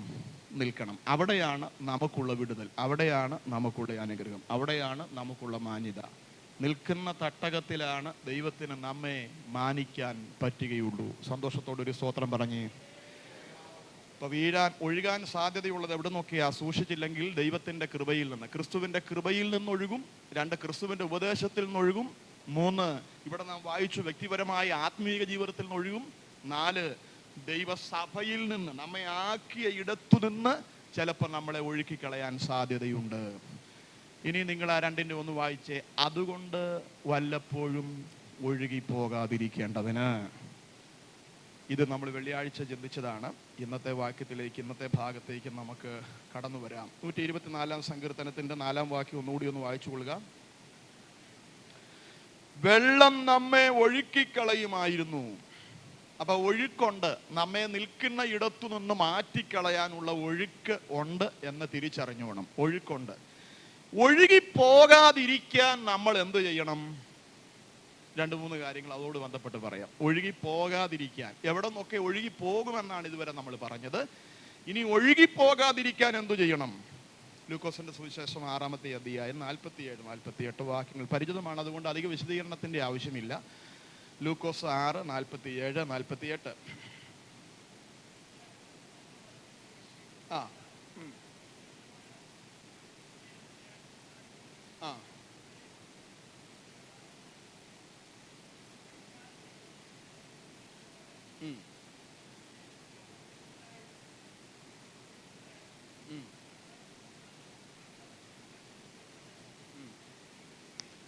അപ്പൊ ഒഴുക്കടിച്ചു. 2 വീടിന്റെ മേലെ ഒഴുക്കടിച്ചു. 2 പേര് വീട് പണിതു. ഒരാൾ മണലിന്റെ മേൽ പണിതു, ഒരാൾ ആഴക്കുഴിച്ച് പാറമേൽ അടിസ്ഥാനം ഇട്ട് പണിതു. 2 വീടിനും പരിശോധന തുല്യമായിരുന്നു. മത്തായിയിൽ പറയുന്നു, വൻമഴ ചൊരിഞ്ഞു, നദികൾ പൊങ്ങി, കാറ്റടിച്ചു. അതിന്റെ മറ്റൊരു ഭാഷ്യത്തിൽ ഇവിടെ പറയുകയാ, കർത്താവ് ഈ സ്റ്റോറി പറഞ്ഞിട്ട് അതിനകത്ത് സ്റ്റോറി പറയാൻ വേണ്ടി പറഞ്ഞതല്ല, അതിനകത്തെ കഴമ്പുള്ള കാര്യം കർത്താവ് പറയുകയാണ്. ഈ കഥയുടെ അർത്ഥം എന്നാ? ഒരു വീട് വീണു, മറ്റൊരു വീട് വീണില്ല. എന്നിട്ട് കർത്താവ് കൂട്ടിച്ചേർത്തു, എൻ്റെ ഈ വചനങ്ങളെ കേട്ടു ചെയ്യുന്നവനൊക്കെയും ആഴക്കുഴിച്ചു പാറമേൽ അടിസ്ഥാനമിട്ട് വീട് പണിത ബുദ്ധിയുള്ള മനുഷ്യനോട് തുല്യനാകും. ആര്? എൻ്റെ ഈ വചനങ്ങളെ കേട്ടവനല്ല, കേട്ട് ചെയ്യുന്നവനൊക്കെയും. കേട്ടിട്ട് ചെയ്യാത്തവരുടെ സ്ഥിതിയാണ് മണലിന്റെ മേൽ വീട് പണിത മനുഷ്യൻ. കാറ്റടിച്ചു, നദി പൊങ്ങി, വീട്ടിന്റെ മേൽ അലച്ചു, അതിന്റെ സ്ഥാനത്തു നിന്ന് അത് ഒഴുകിപ്പോയി. Price the Lord. ഇവിടെയാണ് ലൂക്കോസ് അതിനെ കുറിച്ച് പറയുകയാണ്. 6:47. സാജനെ ഒന്നുകൂടി ഒന്ന് വായിച്ചോളൂ ആ ഭാഗം. എന്റെ അടുക്കൽ വന്ന് എന്റെ വചനം കേട്ട് ആ ആ ആ ആ അപ്പൊ ഏതാ ഒഴുക്ക്? ഇതാ ഒഴുക്ക്. നമ്മുടെ ക്രിസ്തീയ ജീവിതത്തിൽ നിന്ന് ഒഴുക്കിക്കളയാൻ വ്യത്യസ്തങ്ങളായ പരിശോധനകൾ വ്യത്യസ്ത രൂപത്തിലും ഭാവത്തിലും വേഷത്തിലും നമ്മുടെ മുമ്പിൽ വരും. അത് ചിലപ്പം ശാരീരികമാകാം, ചിലപ്പം മാനസികമാകാം, ചിലപ്പോൾ ആത്മീകമാകാം, ചിലപ്പോൾ അകത്തു നിന്നാകാം, ചിലപ്പോൾ പുറത്തു നിന്നാകാം, ചിലപ്പോൾ കൂടെ നിൽക്കുന്നവരിലാകാം. എവിടെ നിന്നാണ് ഒരു പ്രതിസന്ധി എപ്പോൾ പുറത്തു വരുന്നതെന്ന് ആർക്കും അറിയാനായിട്ട് പറ്റത്തില്ല. അപ്പോ അങ്ങനെയുള്ള പ്രതിസന്ധി വരുമ്പോൾ കൂടെ നിന്നിട്ട് പുള്ളി ഇങ്ങനെ കാണിച്ചല്ലോ എന്ന് പറഞ്ഞ് നമ്മൾ ഒഴുകി പോകാതിരിക്കാൻ വചനം നമ്മുടെ അകത്ത് വേണമെന്നാ പറഞ്ഞത്. ഹല്ലേലൂയ. അപ്പൊ നമ്മളെ ഒഴുക്കിക്കളയാൻ പലരെയും പലതിനെയും സാഹചര്യങ്ങളെ ഒക്കെ ശത്രു നമുക്ക് എന്താക്കാം? പ്രതികൂലമാക്കാം. ഇങ്ങനെ പ്രതികൂലമാക്കുമ്പോൾ ഒഴുകി പോകാതിരിക്കാൻ ഒന്നാമത് ചെയ്യേണ്ടത് അടിസ്ഥാനപ്പെടുക എന്നുള്ളതാണ്. വചനത്തിൽ അടിസ്ഥാനമുള്ളവനെ ഒഴുക്കിക്കളയാൻ ശത്രുവിന് കഴിയത്തില്ല, ഒരൊഴുക്കിനും കഴിയത്തില്ല. നമ്മുടെ ആത്മീക ജീവിതത്തിന്റെ അടിത്തറ പാസ്റ്ററിന്റെ വാക്കിലാകരുത്, വചനത്തിലാകണം. നമ്മുടെ ആത്മീക ജീവിതത്തിന്റെ അടിത്തറ അത്ഭുതങ്ങളിലും അടയാളങ്ങളിലും ആകരുത്. അത്ഭുതത്തിലും അടയാളങ്ങളിലുമൊക്കെ ആത്മീക ജീവിതം കെട്ടിപ്പടുത്തവരൊക്കെ ഒരുപക്ഷെ ഒരു ദിവസം അത്ഭുതം കിട്ടിയില്ലെങ്കിൽ ഇതെല്ലാം കടത്തരവാന്ന് പറഞ്ഞു വെച്ച് പോകും. പക്ഷേ നാളുകൾ കൊണ്ട് പ്രാർത്ഥിച്ചിട്ടും ഒരു വിഷയത്തിന് വിടുതൽ ഉണ്ടായില്ലെങ്കിലും വചനത്തിൽ കെട്ടുറപ്പോടെ ആത്മീകം പണിതവൻ അവിടെ തന്നെ നിൽക്കും. പുസ്തകം കയ്യിലുള്ളവർ നിൽക്കുമെന്നല്ല ഞാൻ പറഞ്ഞത്, ഈ പുസ്തകത്തിലുള്ളത് ഹൃദയത്തിലുള്ളത് നിൽക്കുമെന്നാ പറഞ്ഞത്. നമ്മുടെ വീട്ടിൽ 10 പുസ്തകം ഉള്ളത് കൊണ്ട് നമുക്ക് ഒരു ഗുണവുമില്ല. അതിലെ 2 മുറി വാക്യം നമ്മുടെ അകത്തുണ്ടെങ്കിൽ അതേ പരിശോധനയിൽ നമ്മളെ സഹായിക്കത്തുള്ളൂ. നമ്മുടെ കയ്യിലിരിക്കുന്ന പുസ്തകം കണ്ട പിശാച് ഓടത്തില്ല, പക്ഷേ നമ്മുടെ അകത്തുള്ള വചനം കണ്ട പിശാച് വിറയ്ക്കും. പരിശോധനകളിൽ നമ്മളെ ഉറപ്പിച്ചു നിർത്തുന്നത് കയ്യിലിരിക്കുന്ന വ്യത്യസ്ത വേഷൻ ബൈബിളുകളല്ല, നമ്മുടെ അകത്തുള്ള തിരുവചനമാണ്. അത്ഭുതത്തിൽ ആത്മീയം കെട്ടിപ്പടുക്കരുത്, അടയാളങ്ങളിൽ ആത്മീയം കെട്ടിപ്പടുക്കരുത്. പാസ്റ്റർമാരെ കണ്ട് കെട്ടിപ്പടുക്കരുത്, പാസ്റ്റർമാരുടെ വാക്കിന്റെ പുറത്ത് ആത്മീയം കെട്ടിപ്പടുക്കരുത്. ആത്മീയം കെട്ടിപ്പടുക്കേണ്ടത് വചനത്തിലായിരിക്കണം. വചനത്തിൽ കെട്ടുറപ്പുള്ള ഒരുത്തനെ ഒഴുക്കാൻ ഒന്നിനും കഴിയത്തില്ല. എല്ലാറ്റിനും ഒരു അടിസ്ഥാനമുണ്ട്. ബൈബിള് തന്നെ നിരവധി അടിസ്ഥാനങ്ങളെ കുറിച്ച് പറയുന്നുണ്ട്. ഈ അടിസ്ഥാനം എന്ന പദത്തിന് ഒത്തിരി വിശാലമായിട്ടുള്ള അർത്ഥമുണ്ട്. കെട്ടിടം പണിയോട് ബന്ധപ്പെട്ടാണ് അടിസ്ഥാനത്തിന്റെ ആവശ്യകത, അല്ലേ? ഇപ്പൊ ഈ കെട്ടിടം ഇവിടെ നിൽക്കുന്ന എന്തുകൊണ്ടാ? ശങ്കര സിമന്റ് കൊണ്ട് പണിതുകൊണ്ടാണോ? അല്ല. പണിയാൻ അറിയാവുന്ന മേസ്ത്രി പണിതുകൊണ്ടാണോ? അല്ല. നമ്മൾ കാണാത്ത ഒരു അടിസ്ഥാനം ഇതിന്റെ കീഴേ ഉണ്ട്. കെട്ടിടം നമുക്ക് കാണാം, അടിസ്ഥാനം നമുക്ക് ആർക്കും എന്ത് ചെയ്യത്തില്ല. പലരും പല പ്രതിസന്ധികൾ അനുഭവിച്ചിട്ടും ഇന്നും പിടിച്ചു നിൽക്കുന്നതിന്റെ കാര്യം അവർക്ക് കീഴേ ഒരു അടിസ്ഥാനമുണ്ട്. പ്രാർത്ഥനയിൽ അടിസ്ഥാനപ്പെട്ട, ദൈവാത്മാവിന്റെ അടിസ്ഥാനത്തിൽ ആത്മീക ജീവിതം നയിക്കുന്ന, കൂട്ടായ്മ ബന്ധത്തിൽ ആത്മീക ജീവിതം അടിസ്ഥാനപ്പെട്ടിരിക്കുന്ന ഒരുവനെ ഒലിച്ചു കളയാൻ ശത്രുവിന് കഴിയത്തില്ല. പ്രിയപ്പെട്ടവരെ, അടിസ്ഥാനമാണ് ഈ മുകളിൽ കാണുന്ന ഈ കെട്ടിടത്തെ ഇവിടെ ഇതുപോലെ നിർത്തുന്നത്. അടിസ്ഥാനം എന്നുള്ള വാക്ക് വിശാലാർത്ഥത്തിലാണ്. നമുക്കറിയാം, കോടതിയിൽ ഒരു ജഡ്ജി ഒരു കുറ്റവാളിയെ ശിക്ഷിക്കുന്നത് തോന്നലുകളുടെ അടിസ്ഥാനത്തിലാണോ? തെളിവുകളുടെയും നിയമത്തിന്റെയും അടിസ്ഥാനത്തിലെ ഒരാൾക്ക് എന്ത് ചെയ്യാൻ പറ്റത്തുള്ളൂ? നമുക്ക് പലതും പലരുടെ മേലും അടിച്ചേൽപ്പിക്കാൻ പറ്റിയതുകൊണ്ട് അതൊന്നും ശരിയാകണമെന്ന് ഇല്ല. മനസ്സിലാവുന്നുണ്ടോ? എൻ്റെ ഭാഗത്ത് പരിഹരിക്കപ്പെടാത്ത ഒരു കുറവുണ്ടെങ്കിൽ ഞാൻ എപ്പോഴും മറ്റുള്ളവരെ നോക്കുന്നത് ഈ കണ്ണുകൂടി അവൻ്റെ ജീവിതത്തിൽ എന്തായിരിക്കും ഒരു പോരായ്മ എന്നായിരിക്കും എൻ്റെ കണ്ണ്. മനസ്സിലാവുന്നുണ്ടോ? എൻ്റെ ഭാഗത്ത് തിരുത്താനുള്ള ഒരു കുറ്റം ഉണ്ടെങ്കിൽ ഞാൻ ആരെ നോക്കിയാലും അവരുടെ ജീവിതത്തിലെ കുറവെന്തായിരിക്കും എന്നായിരിക്കും നോക്കുന്നത്. കാര്യം എൻ്റെ ഭാഗത്തൊരു വീഴ്ച കിടക്കുക, അപ്പം അതിനെ പോളിഷ് ചെയ്യാൻ ഇതേ ഉള്ളൂ മാർഗം. പക്ഷേ നേരാവണ്ണം സ്ട്രെയിറ്റ് വേയിൽ പോകുന്ന ഒരാൾക്ക് ആരെന്നാ ജീവിച്ചാലും അവർക്ക് അവരുടെ ലൈഫ് നോക്കിയാൽ മതി. അവരങ്ങനെയാ, ഇവരിങ്ങനെയാ, മറ്റവരങ്ങനെയാ, ഇത് വല്ലതും പറഞ്ഞാൽ കാഹളം ഒരിക്കലും മേലോട്ട് പോകാൻ പറ്റുമോ? നമ്മൾ ശരിയാണെങ്കിൽ പോകും, അല്ല ഇവിടെ കിടന്ന് കറങ്ങും, അത്രേ ഉള്ളൂ. അപ്പൊ ശ്രദ്ധിച്ചു നോക്കിക്കേ, നമ്മുടെ ഭാഗത്ത് തിരുത്തേണ്ടതുണ്ടെങ്കിൽ തിരുത്തപ്പെടുക. നമ്മൾ വേറെ ഒരാളുടെ ഭാഗത്ത് തെറ്റ് ഉണ്ട് എന്ന് നോക്കേണ്ട കാര്യം നമുക്ക് ഇല്ല.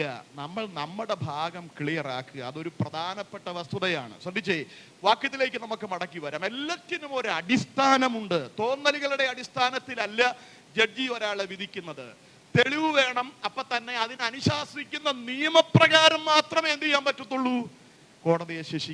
കോടതിക്ക് ഒരാളെ ശിക്ഷിക്കാൻ പറ്റത്തുള്ളൂ. അപ്പം തെളിവും നിയമവും ഇത് രണ്ടും കൂടി സമ്മേളിക്കപ്പെടുന്നതിന്റെ അടിസ്ഥാനത്തിലെ ഒരു കുറ്റവാളിയെ ശിക്ഷിക്കാനായിട്ട് പറ്റത്തുള്ളൂ. ദൈവത്തിനെ അനുഗ്രഹിക്കുന്നതിനകത്ത് എന്തുണ്ട്? ഒരടിസ്ഥാനമുണ്ട്. ഒരാൾ നശിക്കുന്നതിന്റെ പുറകിൽ എന്തുണ്ട്? നമ്മൾ നോക്കുമ്പോൾ ഒരു കുഴപ്പം കാണത്തില്ല. പക്ഷെ അഗ്നിജ്വാലയ്ക്കൊത്ത കണ്ണുള്ളവർ നോക്കുമ്പം ആനുപാതികമായി എന്തെങ്കിലും ലൈഫിൽ കാണും. ഒരാൾ അനുഗ്രഹിക്കപ്പെടുന്നതിന്, ഒരാൾ മാനിക്കപ്പെടുന്നതിന്, ഒരാൾ ഉയർത്തപ്പെടുന്നതിന്, ഒരാൾ താഴ്ത്തപ്പെടുന്നതിന് ഒക്കെ പുറകിൽ കാരണമുണ്ട്. കാരണമില്ലാതെ ഒരു കാര്യവുമില്ല. Price the Lord. ബൈബിളിൽ അടിസ്ഥാനമുള്ള ഒത്തിരി കാര്യങ്ങളുണ്ട്. 89-ാം സങ്കീർത്തനം 14-ാമത്തെ വാക്യത്തിൽ ദൈവസിംഹാസനത്തിന് അടിസ്ഥാനമുണ്ട്. സാക്ഷ്യവാക്യം 10:25 നീതിമാൻ അടിസ്ഥാനമുണ്ട്. എഫേസർ 2:20 സഭയ്ക്ക് അടിസ്ഥാനമുണ്ട്. അപ്പൊ തന്നെ ദൈവം ഒരുക്കാൻ പോകുന്ന നഗരത്തിന് അടിസ്ഥാനമുണ്ട്. എബ്രായർ 11:10 ഇങ്ങനെ അടിസ്ഥാനമുള്ള ഒത്തിരി കാര്യങ്ങൾ തിരുവചനത്തിൽ കിടപ്പുണ്ട്. ഇതൊക്കെ അടിസ്ഥാനത്തിന്റെ പുറത്താണ്. എബ്രായർക്ക് എഴുതിയ ലേഖനം 6-ാമത്തെ അധ്യായം 1-ാമത്തെ വാക്യത്തിൽ സഭയുടെ അടിസ്ഥാനത്തെ പറ്റി പറയുന്നുണ്ട്. അപ്പോസ്തല പ്രവൃത്തി 2-ാമത്തെ അധ്യായത്തിൽ അവിടെ മറ്റൊരടിസ്ഥാനത്തെ കുറിച്ച് പറയുന്നുണ്ട്. അപ്പൊ ഇതിന്റെയൊക്കെ അടിസ്ഥാനത്തിലാണ് സഭാജീവിതം ഇതെല്ലാം കെട്ടിപ്പടുക്കേണ്ടത്. ബോധ്യമായി എന്ന് കരുതുകയാണ്. Price the Lord.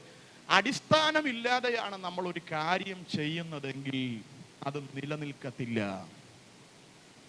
വചനത്തിന്റെ വ്യവസ്ഥ അല്ലെങ്കിൽ വചനപ്രകാരം വചനത്തിന്റെ അടിസ്ഥാനത്തിലല്ല തലമുറയെ വളർത്തുന്നതെങ്കിൽ അത് നിലനിൽക്കത്തില്ല. സ്തോത്രം. സാമ്പത്തിക സമാഹരണം നടത്തുന്നത് അടിസ്ഥാനത്തിലല്ലെങ്കിൽ അത് നിലനിൽക്കത്തില്ല. പ്രിയപ്പെട്ടവരെ, നാം ചെയ്യുന്ന ഏതും നീതിയായും ന്യായമായും അടിസ്ഥാനത്തിലും ചെയ്താൽ അതൊക്കെ നിലനിൽക്കും.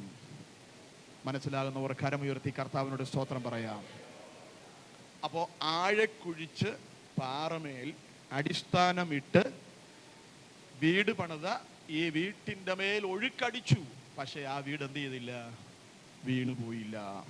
ഹല്ലേലൂയ. അപ്പം ഒഴുകിപ്പോകാതിരിക്കാൻ നമുക്ക് ഒന്നാമത് വേണ്ടത് എന്താണ്? അടിസ്ഥാനമാണ്. രണ്ടാമത്തെ കാര്യം, എബ്രായർക്ക് എഴുതിയ ലേഖനം 2-ാമത്തെ അധ്യായത്തിന്റെ 1 വായിച്ചു കൊള്ളുക. എബ്രായർ 2:1. അതുകൊണ്ട് നാം വല്ലപ്പോഴും ഒഴുകിപ്പോകാതിരിക്കേണ്ടതിന് കേട്ടത് അധികം ശ്രദ്ധയോടെ കരുതിക്കൊള്ളുവാൻ ആവശ്യമാണ്. അപ്പൊ ഒഴുകിപ്പോകാതിരിക്കാൻ ഒന്ന്, അടിസ്ഥാനത്തിൽ ആത്മീക ജീവിതം പണിയുക. വചനത്തിന്റെ, ദൈവത്തിന്റെ, കൂട്ടായ്മയുടെ ഒക്കെ അടിസ്ഥാനത്തിൽ വേണം നമ്മുടെ ആത്മീക ജീവിതം എന്ത് ചെയ്യാൻ? കെട്ടിപ്പടുക്കാൻ. അടിസ്ഥാനത്തിന്റെ മേൽ കെട്ടിപ്പടുക്കുന്നതൊന്നിനെയും ഒഴുക്കി കളയാൻ പറ്റത്തില്ല. Price the Lord. രണ്ടാമത്തെ വസ്തുത ഇവിടെ നാം വായിച്ചു. അതുകൊണ്ട് നാം വല്ലപ്പോഴും ഒഴുകിപ്പോകാതിരിക്കേണ്ടതിന് കേട്ടത് എന്ത് ചെയ്യണം? ശ്രദ്ധയോടെ കരുതണം. എബ്രായ ലേഖനത്തിൽ അതിനെപ്പറ്റി ഒത്തിരി പാഠമുണ്ട്. 2:1, 2:4 വായിച്ചേ. കേട്ടവർ നമുക്ക് ഉറപ്പിച്ചു തന്നതുമായ ഇത്ര വലിയ രക്ഷ നാം ഗണ്യമാക്കാതെ പോയാൽ എങ്ങനെ തെറ്റിയൊഴിയും? ശ്രദ്ധയോടെ കരുതണം, കേട്ടതിൽ ഉറയ്ക്കണം. ഒഴുകിപ്പോകാതിരിക്കണമെങ്കിൽ ഒന്ന്, അധികം ശ്രദ്ധയോടെ എന്ത് ചെയ്യണം? കരുതണം. കേട്ടത് കരുതണം ഒഴുകാതിരിക്കാൻ. 2, കേട്ടതിൽ ഉറയ്ക്കണം. കേട്ടിട്ട് പോകരുത്, അതിനകത്ത് എന്ത് ചെയ്യണം? ഉറയ്ക്കണം. മൂന്നാമത്തെ കാര്യം 3:16. വിശദീകരിക്കാൻ സമയം എടുക്കാതെ വേഗത്തിൽ പറഞ്ഞു പോകുന്നു. 3:16.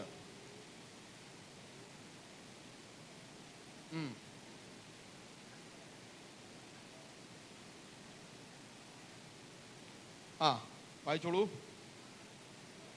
3:16. എബ്രായർ 3:16 ആണോ? ഒരു മിനിറ്റ്. 4:2 കൂടി വായിച്ചോളൂ. 4:2. അവരെ പോലെ നാമും ഒരു സത്വർത്തമാനം കേട്ടവരാകൊണ്ട്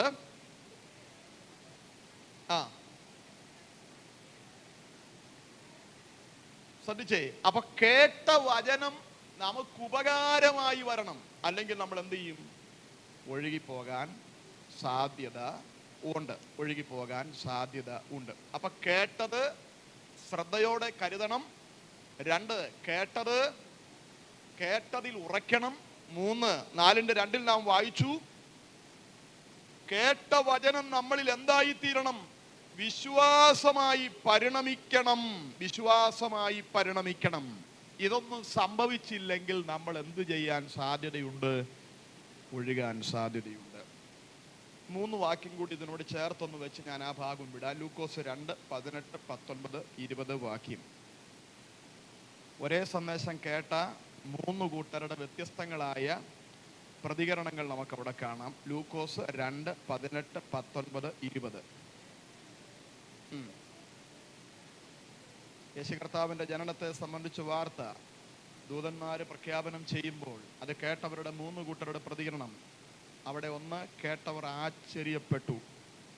കണ്ടോ? ഒന്ന് ആശ്ചര്യപ്പെട്ടു. 19-ാമത്തെ വാക്യം. രണ്ടാമത്തെ കേട്ട വ്യക്തി ഹൃദയത്തിൽ സംഗ്രഹിച്ചു. 3-ാമത്തെ കൂട്ട് 20-ാമത്തെ വാക്യത്തിൽ.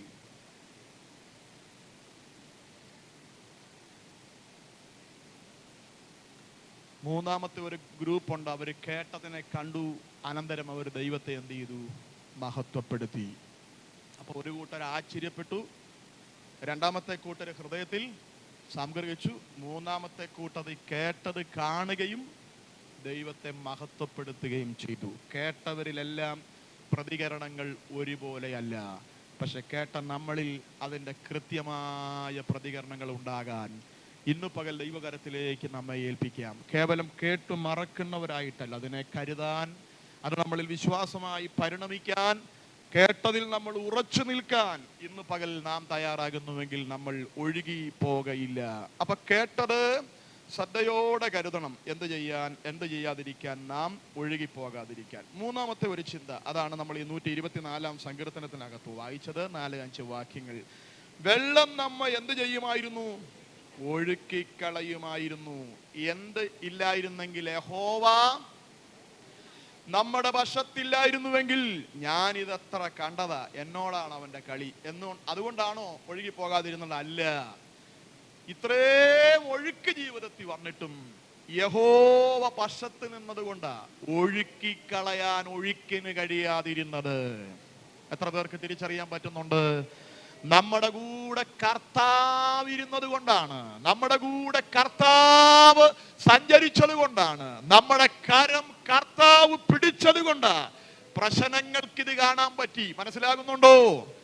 114-ാമത്തെ സങ്കീർത്തനത്തിൽ കവി പാടുമ്പോൾ പറയുന്ന ഒരു അനുഗ്രഹീതമായ ഭാഗമുണ്ട്. യോർദാനേ നീ പിൻവാങ്ങുന്നതെന്ത്? യോർദാൻ പിൻവാങ്ങുന്നത് ആരെ കണ്ടിട്ടാണ്? ഈ ജനത്തെ കണ്ടിട്ടാണോ? അതൊരു അർത്ഥം. പക്ഷെ അവരുടെ കൂടെ അവരുടെ സൃഷ്ടിതാവ്, പ്രപഞ്ചത്തിന്റെ സൃഷ്ടിതാവ് കൂടെ നടക്കുകയാണ്. ഒരർത്ഥത്തിൽ ഈ ജനത്തെ കണ്ടിട്ടല്ല വെള്ളങ്ങൾ പിറകോട്ടോടിയത്, ദൈവം അവരുടെ കൂടെ ഉണ്ടെന്ന് ആ തമ്പുരാനെ കണ്ടിട്ടാണ് പ്രകൃതി ശക്തികൾ പിറകോട്ടോടിയത്. കഴിഞ്ഞ വ്യാഴാഴ്ച ഞാൻ ഇവിടെ പറഞ്ഞു ഒരു കാര്യം നിങ്ങൾ ഓർക്കുന്നുണ്ടാകാം. 2 കാര്യങ്ങൾ പിറകോട്ടോടി. 111-ാമത്തെ സങ്കീർത്തനത്തിലും 14-ാമത്തെ സങ്കീർത്തനത്തിലും വായിക്കുമ്പോൾ വെള്ളം ചരിത്രത്തിൽ പിറകോട്ടൊഴുകി. എവിടെ? യോശുവ 3-4 ചാപ്റ്ററിൽ യോർദാൻ പിറകോട്ടൊഴുകിയെന്ന് മനസ്സിലാകുന്നുണ്ടോ? അപ്പോ അതുവരെ മുമ്പോട്ട് ചരിത്രത്തിൽ ഒഴുകിയ, അത് കഴിഞ്ഞും നദികളെല്ലാം മുമ്പോട്ടാണ് ഒഴുകുന്നത്. ഒരു നദിയും പുറകോട്ടൊഴുകത്തില്ല. പക്ഷേ തന്റെ ജനത്തെ അക്കരെ കടത്താൻ വേണ്ടി മുമ്പോട്ടൊഴുകിയ ഈ നദിയെ ഒരല്പ സമയത്തേക്ക് തമ്പുരാൻ പിറകോട്ടൊഴുകി. ചെറയുടെ അവിടെ വെള്ളം വന്ന് തങ്ങിയിട്ട് ഈ നദി പിറകോട്ടൊഴുകി. രണ്ടാമത് നമ്മൾ അന്ന് ചിന്തിച്ച ഒരു വാക്യമുണ്ട്. ഹിസ്കിയാവ് എന്ന് പറയുന്ന ആ രാജാവ് യെശയ്യാ പ്രവാചകന്റെ വാക്ക് കേട്ടപ്പം സൂര്യ ഘടികാരത്തെ ദൈവം നിഴല് പിറകോട്ട് 10 പടി ഇറക്കി. ജനത്തിന് വേണ്ടി ക്ലോക്കിനെ ദൈവം പുറകോട്ട് ഓടിച്ചിട്ടുണ്ട്. മനസ്സിലാകുന്നുണ്ടോ? ക്ലോക്ക് എപ്പോഴും മുമ്പോട്ടാ ഓടുന്നത്. പക്ഷെ ഹിസ്കിയാവ് യഥാസ്ഥാനപ്പെട്ടപ്പോൾ, അവൻ അനുഭവിച്ചു കരഞ്ഞപ്പം, അവന്റെ ആയുസിനോട് 15 സംവത്സരം കൂട്ടിക്കൊടുക്കുമെന്ന് പറഞ്ഞ ദൈവം സൂര്യഘടികാരത്തിന്റെ നിഴൽ 10 പടി പിറകോട്ട് ഇറക്കിയെങ്കിൽ ഇന്ന് പകൽ നമ്മെ സഹായിക്കാൻ എന്റെ ദൈവത്തിന് ഏതറ്റം വരെ പോകാനും കഴിയും. ഹല്ലേലൂയ. മുമ്പോട്ടൊഴുകുന്ന നദിയെ പുറകോട്ടൊഴുക്കാനും മുമ്പോട്ടോടുന്ന ക്ലോക്കിനെ പിറകോട്ട് കറക്കാനും കരുത്തുള്ള ഒരു കർത്താവുണ്ട്. നമ്മുടെ അത്ഭുതത്തിന്, നമ്മുടെ കർത്താവ് ചെയ്ത അത്ഭുതത്തിന് നമുക്കൊരു മുൻവിധി കൊണ്ട് തടയിടാൻ പറ്റത്തില്ല. നമ്മെ മാനിക്കാൻ ദൈവം തീരുമാനിച്ചാൽ, നമ്മെ ആത്മീയത്തിൽ ശക്തീകരിക്കാൻ ദൈവം തീരുമാനിച്ചാൽ, നമ്മുടെ വിശ്വാസത്തെ വർദ്ധിപ്പിക്കാൻ ദൈവം തീരുമാനിച്ചാൽ, നമുക്ക് വേണ്ടി എന്തും ചെയ്യാൻ നമ്മുടെ കർത്താവിന് മനസ്സുണ്ട്. ഹല്ലേലൂയ. അപ്പൊ ഇവിടെ ഒഴുക്ക് നമ്മളെ ഒഴുക്കി കളയാതിരിക്കണമെങ്കിൽ എന്ത് ചെയ്യണം? യഹോവ നമ്മുടെ വശത്തുണ്ടാകണം. അപ്പോൾ ഒഴുക്കിക്കൊണ്ട് പോകാതിരിക്കാൻ എന്തൊക്കെ വേണം? 1, അടിസ്ഥാനത്തിൻ്റെ മേൽ ക്രിസ്തീയ ജീവിതം പണിയണം, വചനത്തിൻ്റെ മേൽ.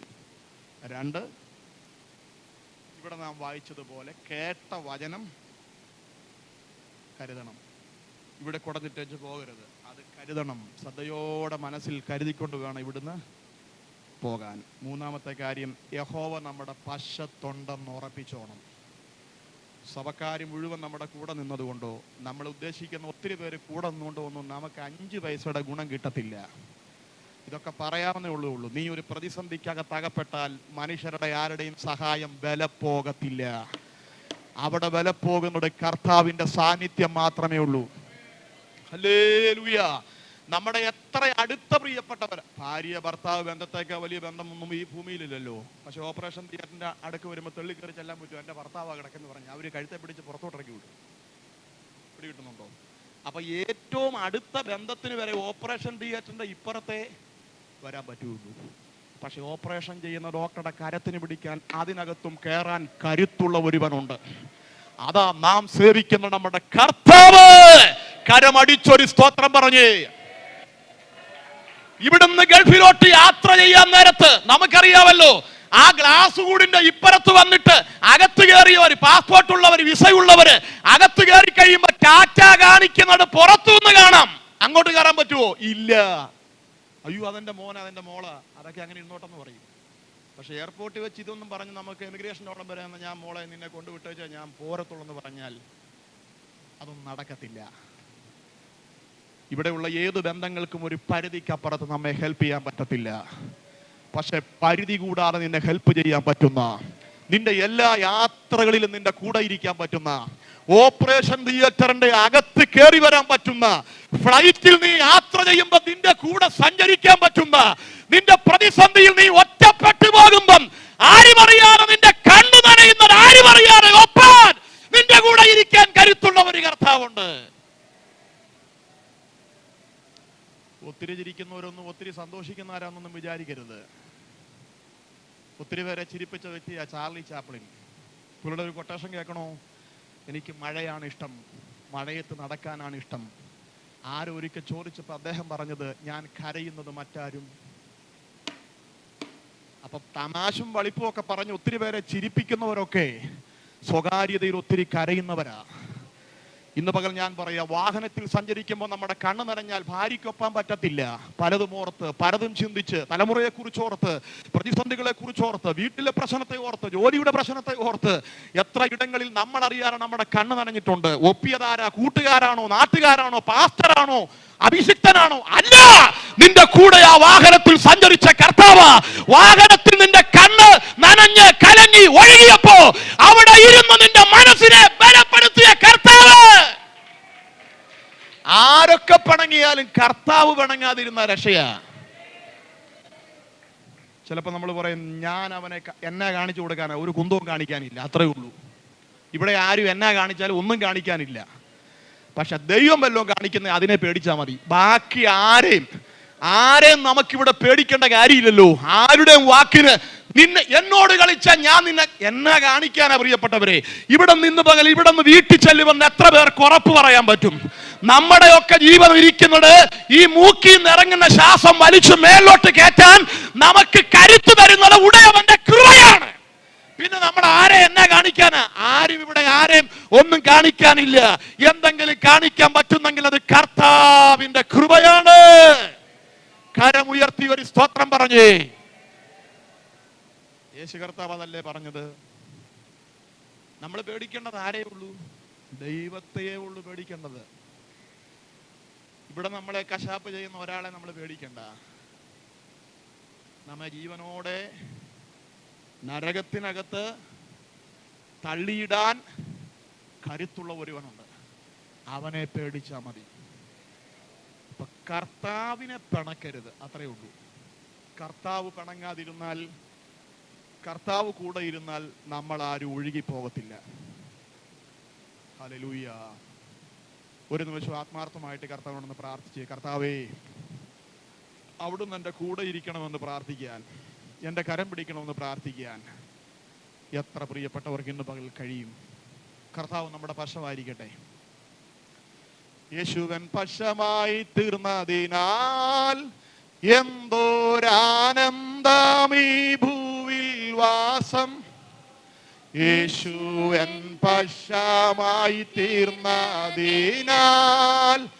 എന്തോരാനന്ദമീ ഭൂവിൽ വാസം.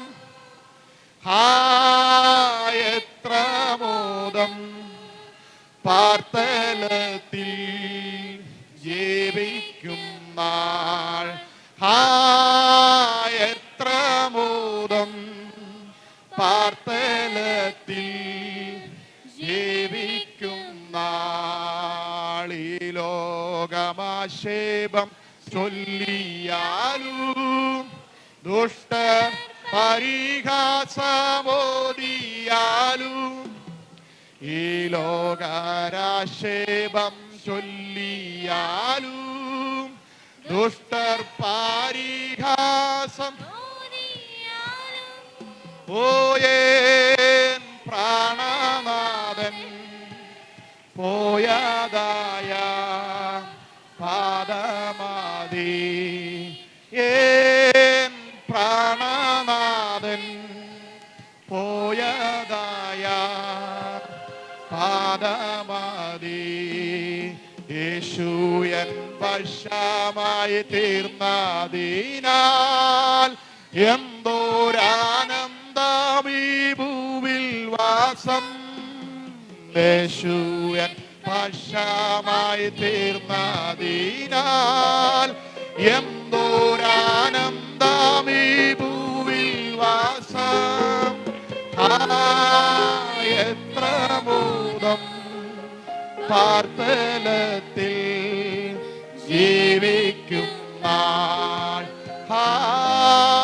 എത്ര മോദം പാർത്തലത്തിൽ ജീവിക്കും നാൾ. വേഗം വാരാമെന്നുരശനാഥ നോക്കി നോക്കി കൺകൾ മങ്ങിടുന്നേ. വേഗം വാരാമെന്നുരശനാഥ നോക്കി നോക്കി കൺകൾ.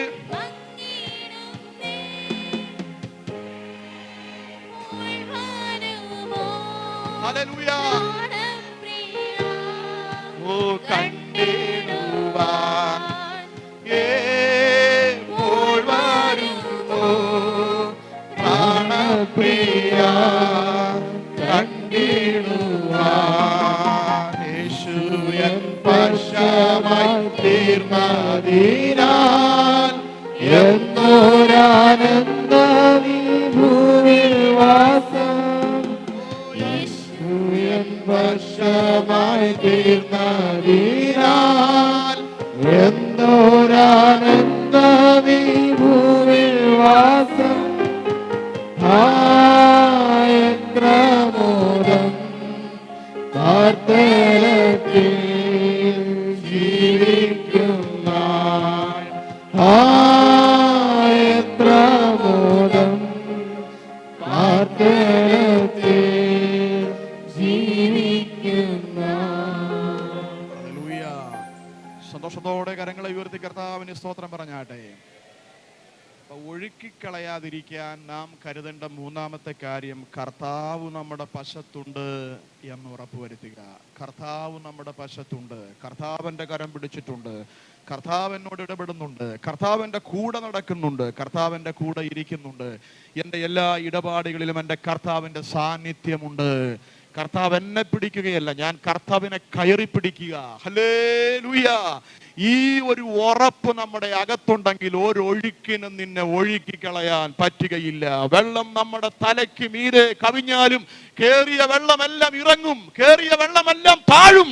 അവിടെ നീ മിച്ചം നിൽക്കും, കാരണം ഉടയവൻ നിന്റെ കൂടെയുണ്ട്. ഹല്ലേലൂയ. ഒരു വാക്കൂടെ വായിച്ച് ഞാൻ അവസാനിപ്പിക്കട്ടെ. 90-ാം സങ്കീർത്തനം 5-ാം വാക്യം. 90-ാം സങ്കീർത്തനം 5-ാം വാക്യം.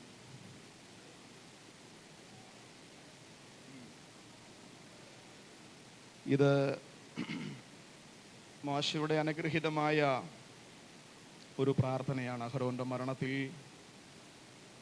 വേദനയോടെ താന് മടങ്ങിവരവിൻ്റെ പ്രതീക്ഷയൊക്കെ പഴയ നിയമത്തിൽ നിന്നുകൊണ്ട് പ്രത്യാശയോടെ കുറിച്ച് പാടിയ അനുഗ്രഹീതമായ പാട്ടാണ്. അതിൻ്റെ അകത്ത് പറയുന്ന ഒരു ഭാഗം, നീ അവരെ ഒഴുക്കിക്കളയുന്നു, അവർ ഉറക്കം പോലെ അത്രേ. നമ്മെ ഒഴുക്കിക്കളയുന്ന മറ്റൊരു പ്രധാനപ്പെട്ട വസ്തുതയാണ് നമ്മുടെ പ്രായമാണ് നമ്മളെ ഒരർത്ഥത്തിൽ എന്ത് ചെയ്യുന്നത്. നമ്മുടെയൊക്കെ ആയുസ്സിൻ്റെ ദിനങ്ങൾ കൂടുകയാണോ കുറയുകയാണോ? കുറഞ്ഞുകൊണ്ടിരിക്കുക എന്ന് വെച്ചാൽ നമ്മളിങ്ങനെ ഒഴുക്കില്ല, അതിങ്ങനെ ഒഴുകി ഒഴുകി ഒഴുകി അങ്ങ് പൊക്കോണ്ടിരിക്കുക. Price the Lord. പ്രായം നമ്മളറിയാതെ മരണത്തെ പേടിയുള്ളവരുണ്ട്, മരണത്തെ പേടിയില്ലാത്തവരുണ്ട്. അതിനകത്തെ പൊതുവിലൊരു തത്വം എന്താണെന്നറിയുമോ? പേടിച്ചാലും ചാകും, പേടിച്ചില്ലേലും. അന്നേരം പിന്നെ പേടിക്കാതെ കുറച്ച് നേരം ഇവിടെയൊക്കെ ഗ്യാസ് മിഠായി നിന്ന് ജീവിക്കുന്നതല്ലേ നല്ലത്. നമ്മൾ പേടിച്ചാലും ഒരു ദിവസം ചാകും, പേടിച്ചില്ലേലും ചാകും. അപ്പം ശ്രദ്ധിച്ചോ, മരണമെന്ന് കേൾക്കുമ്പം നമുക്കൊക്കെ സ്വാഭാവികതയിൽ മനുഷ്യൻ ഒരു ഭയമുളവാക്കുന്ന കാര്യമാണ് മരണം. ഇവിടെ പ്രായം നമ്മെ ഒഴുക്കിക്കളയും. ഈ ഒരു ചിന്ത എപ്പോഴും നമ്മളോട് കൂടെ ഉണ്ടാകണം. നമ്മളിങ്ങനെ ഒരു ഒഴുക്കിലാണ്, ആയുസ്സിൻ്റെ ദിനങ്ങൾ കുറഞ്ഞു വരികയാണ്. നമുക്കറിയത്തില്ല എപ്പോഴാണ് അത് സ്റ്റോപ്പ് ആകുന്നത്. ഇങ്ങനെ കുറഞ്ഞു വരികയാണ്. അത്രയും സമയം കർത്താവ് നമ്മെ എന്തിനു വേണ്ടി വിളിച്ചോ, എന്തിനു വേണ്ടി ആക്കിയോ, ആ ഉദ്ദേശകത തികച്ച് ചാരിതാർത്ഥ്യത്തോടുകൂടി പോകാൻ നമ്മൾ ഒരുക്കപ്പെടണം. മരണത്തെ പേടിച്ച ഒരാൾ ഒരിക്കൽ ദൈവത്തോട് പറഞ്ഞു, അദ്ദേഹത്തെ വിളിക്കാൻ വേണ്ടി ദൈവം വന്ന് പറഞ്ഞു, ദൈവമേ, മുന്നറിയിപ്പ് കൂടാതെ നീ എന്നെ എന്ത് ചെയ്യരുത്, കൊണ്ടുപോകരുത്. അതുകൊണ്ട് ഞാൻ മരിക്കുന്നതിന് മുമ്പ് നീ എനിക്ക് എന്ത് ചെയ്യണം, ഒരടയാളമെങ്കിലും ഇത്രാം തീയതി അല്ലെങ്കിൽ ഇത്രാമത്തെ വർഷത്തിൽ നീ മരിക്കുമെന്നൊരു അടയാളം എനിക്ക് തന്നാൽ എനിക്ക് സന്തോഷമാണ്. പേടി കൂടാതെ എനിക്ക് എന്ത് ചെയ്യാം, ദൈവം പറഞ്ഞു നിശ്ചയമായിട്ടും തരാം. അങ്ങനെ ആ മനുഷ്യൻ കുറേ കാലം എന്ത് ചെയ്തു? ജീവിച്ചു. ഒരു ദിവസം ദൈവം വീണ്ടും അവൻ്റെ അടുക്ക് വന്നിട്ട് പറഞ്ഞു, മടങ്ങിപ്പോകാനുള്ള സമയമായി, ഒരുങ്ങിക്കോളാൻ പറഞ്ഞു. ഉടനെ ആ മനുഷ്യൻ ദൈവത്തോട് പറഞ്ഞു, മര്യാദയോട് പറയരുത്. അന്ന് നമ്മൾ കണ്ടപ്പോൾ ഞാൻ പറഞ്ഞതാണ്, മരണത്തിന് മുമ്പ് ഒരടയാളം എനിക്ക് തരണം. ദൈവം പറഞ്ഞു, നീ ഒരടയാളമേ ചോദിച്ചുള്ളൂ, ഞാൻ 4 അടയാളം എന്ത് ചെയ്തു? തന്നു കഴിഞ്ഞു. അപ്പൊ പുള്ളി ചോദിച്ചു, എന്തുവാ ഞാനറിയാത്ത ഈ 4 അടയാളം എന്താ എന്ന് ചോദിച്ചപ്പം പുള്ളി പറഞ്ഞു, തലമുടി നരച്ചത് ഒരടയാളമായിരുന്നു, നീ ഡൈ വാങ്ങിച്ച് തേച്ച് അതെന്ത് ചെയ്തു? കറുപ്പിച്ചു. കണ്ണിൻ്റെ കാഴ്ച കുറഞ്ഞത് 2ാമത്തെ അടയാളമായിരുന്നു, പോകാൻ സമയമായെന്നാണ്. അവിടെ നീ നല്ല കണ്ണട വാങ്ങിച്ച് എന്ത് ചെയ്തു? അതിനെ അഡ്ജസ്റ്റ് ചെയ്തു. പല്ല് പൊഴിഞ്ഞത് 3ാമത്തെ അടയാളമായിരുന്നു, നീ ഒറിജിനലിനെ വെല്ലുന്ന വെപ്പുപല്ല് വാങ്ങിച്ചു വെച്ച് അതും എന്ത് ചെയ്തു? അഡ്ജസ്റ്റ് ചെയ്തു. രോഗാതുരമായ ശരീരം ഒന്ന് മാറി പല മരുന്ന് കഴിച്ചിട്ടും രോഗങ്ങൾ നമ്മുടെ ശരീരത്തിലോട്ട് സന്ധിക്ക് മരത്തിൻ്റെ ജലകളിൽ പശു ചേക്കേറുന്നത് പോലെ ഒരു കൂട്ടം രോഗങ്ങൾ ശരീരത്തിലോട്ട് വന്നപ്പം അത് പോകാനുള്ള അടയാളമായിരുന്നു. നീ ഒരുപിടി ഗുളികയിൽ അതിനെ എന്ത് ചെയ്തു? അതുകൊണ്ട് ഇന്ന് മരുന്ന് കഴിക്കുന്നതൊന്നും ഇല്ലെന്നൊന്നും കഠിനമായിട്ടുള്ള പ്രതിജ്ഞയൊന്നും എടുത്തുകൊണ്ട് പോകരുത്. പോകാൻ സമയമായെന്നുള്ളതിൻ്റെ അടയാളമാണ് ഇതൊക്കെ. കണ്ണ് മങ്ങുമ്പോൾ, പല്ല് കൊഴിയുമ്പോൾ, തലമുടി നരയ്ക്കുമ്പോൾ, കണ്ണാടി നോക്കുമ്പം നമ്മളോട് തന്നെ പറയണം, വിട വാങ്ങാനായിട്ടൊക്കെയുള്ള സമയം ആയി. മരണത്തിനു വേണ്ടി നമ്മൾ എന്ത് ചെയ്യണം? ഒരുക്കപ്പെടണം. നമ്മൾ നമ്മുടെ ദൗത്യങ്ങളിൽ അധികം ഉറ്റിരിക്കാൻ. എത്ര പ്രിയപ്പെട്ടവർക്ക് ഞാൻ പറയുന്ന മനസ്സിലാകുന്നുണ്ട്? ഒരു ചെറിയ ഫലിതം അതിനകത്തുണ്ടെങ്കിലും അതിനകത്തൊരു കാര്യം ഇല്ലാതെ ഇല്ല. Price the Lord. സഭാപ്രസംഗിയുടെ പുസ്തകം 12 അടയാളങ്ങളുടെ ഒരു പരമ്പര തന്നെ അവിടെ രേഖപ്പെടുത്തപ്പെട്ടിട്ടുണ്ട്. പ്രിയപ്പെട്ടവരെ, ഒരു ദിവസം നമ്മളെല്ലാം ഇവിടെ നിന്ന് പോകും. നമ്മളൊക്കെ ഒരു ഒഴുക്കിലാണ്. ഇന്ന് പകൽ ഈ തിരിച്ചറിവ് നമ്മുടെ അകത്തെ ഭരിക്കട്ടെ. പൂർണ്ണ ഹൃദയത്തോടെ ഞാൻ സ്തുതിക്കും, നിന്റെ അത്ഭുതങ്ങളെ ഞാൻ വർണ്ണിക്കും. പൂർണ്ണ ഹൃദയത്തോടെ ഞാൻ സ്തുതിക്കും, നിന്റെ അത്ഭുതങ്ങളെ ഞാൻ വർണ്ണിക്കും. ഞാൻ സന്തോഷിച്ചിടും, എന്നും സ്തുതി പാടിയിടും, എന്നെ സൗഖ്യമാക്കി വീണ്ടെടുത്തതാൽ. ഞാൻ സന്തോഷിച്ചിടും, എന്നും സ്തുതി പാടിയിടും, എന്നെ സൗഖ്യമാക്കി വീണ്ടെടുത്തതാൽ.